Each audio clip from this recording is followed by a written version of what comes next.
and thank you for tuning into this update.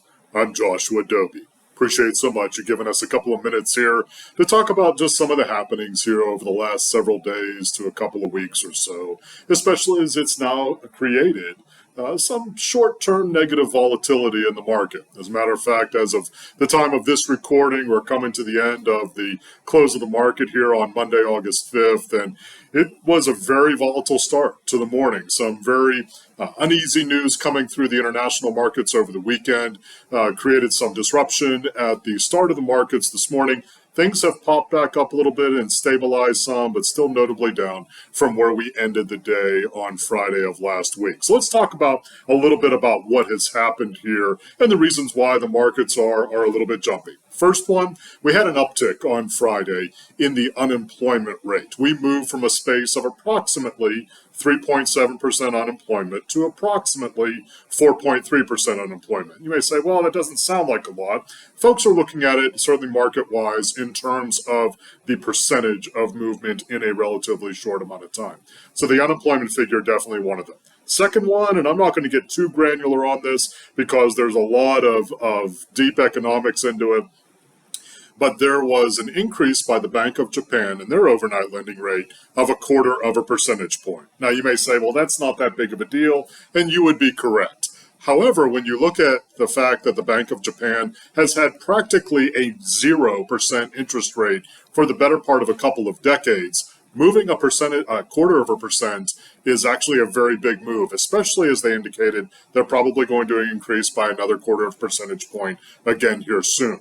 That disrupted the market in this primary way, in what's called the yen carry trade. Yen is Japanese currency. A carry trade is where you use some arbitrage between some different currencies in order to, frankly, use leverage to be able to maximize some gains. What happened was some folks were borrowing yen at practically zero interest rates, converting that usually into US dollars to, again, get some higher interest rates and using that leverage in order to buy other securities or perhaps just trade the currencies themselves. Without getting too granular again, because the Bank of Japan increased their interest rates, even by just a little bit, that trade started to collapse some. And when that trade started to collapse, those were folks who had leveraged or borrowed money positions, and that tended to make a steamroll effect, which resulted in a Monday market performance on the Japanese Nikkei of down 12%. Very unusual, but understandable in terms of the reason for that market movement, especially in the near term. That's the second big reason. Third big reason that's out there has to do with the Federal Reserve, again, looking at, here in the U.S., looking at the possibility of raising rates. And the board essentially saying last week that they were all but promising a 0.25 point decrease in the overnight lending rate come their September meeting. Well, now the market, because of this market volatility, is starting to price in a 50 basis point or a 0.5% move here in the September meeting. And there's some concern that the Federal Reserve Board may not be willing to do that. So it's a culmination of events that's happening here, and that really created some disruption in the markets here over the last couple of days. And that produced what we have here in terms of negative volatility here in the near term.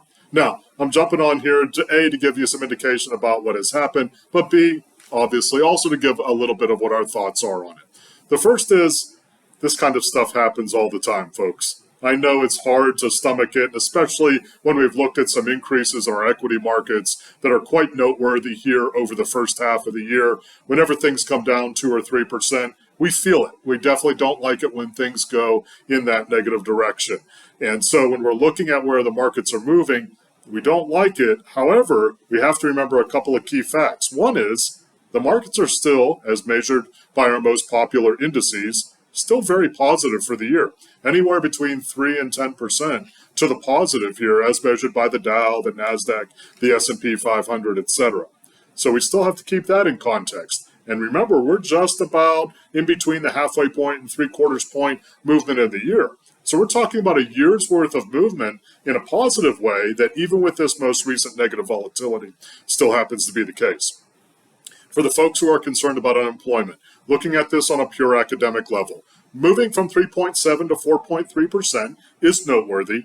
However, let's expand the focus a little bit and recognize that the average unemployment rate here over the last 70 years is closer to 5.7%, or very nearly 6%.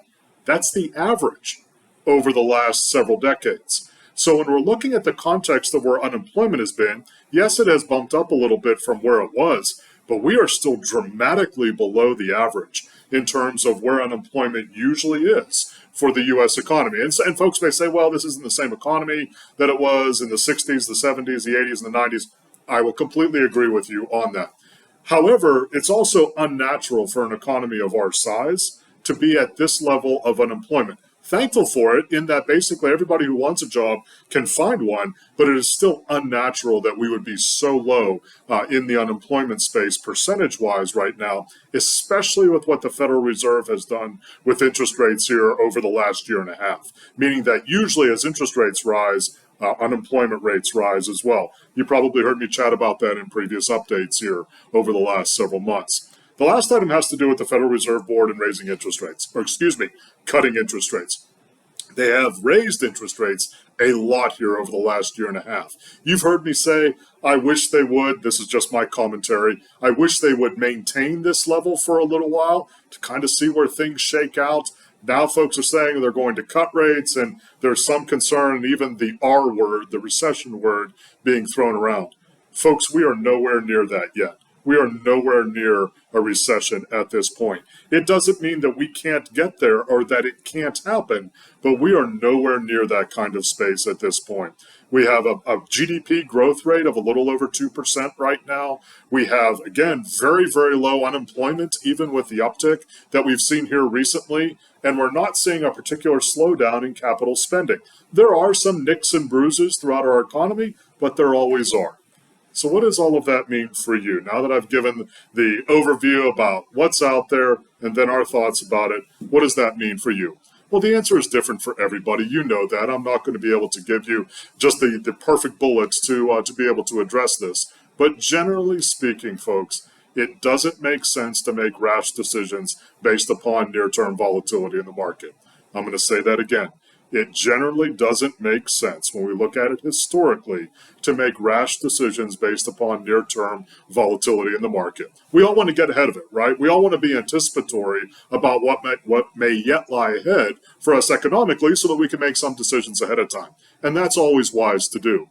However, at this point, we don't have enough data to suggest that we're going unnaturally in a negative direction. It certainly hasn't been pleasant, especially for the high flyers, the more aggressive ends of the stock market, which have done so well here over the last year and a half. But this is also expected. We've talked about a technical correction over the last several updates that we've had with you. This may be the catalyst for that technical correction where some of those highest flyers are going to take a little bit of a breather and come back a little bit. And if so, that again would be entirely natural and appropriate. But I understand the concern. I understand the anxiety that can creep up, especially during several days in a row of negative volatility. And it seems like everything that's pulsing through our media airwaves right now is very supercharged in terms of concern about where the economy is going next. I would encourage you folks just to take a broader look at it, not in terms of decades, but just even over weeks and months of understanding, A, where we've been, and then in good and concise ways to make good thoughts about where we're going next. However, if you'd like to chat about your particular space, talk about your portfolio, talk about the economy overall, and give just some maybe more one-to-one feedback and hear from us about your particular space, you know, we're always happy to do that. Always feel free to reach out to us. I always enjoy chatting with you. We're getting ready to head back to school, folks. And those of us who have school-age children and grandchildren, you know, everybody's getting revved up, unfortunately, coming to the end of the summer season as we all get ready for the school year, which means in my world, also football and playoff baseball when it comes to the big league. So we're looking forward to that as well. But again, folks, always feel free to reach out, share your thoughts or concerns. Happy to provide feedback at any time. And until that time, I'll look forward to chatting with you soon.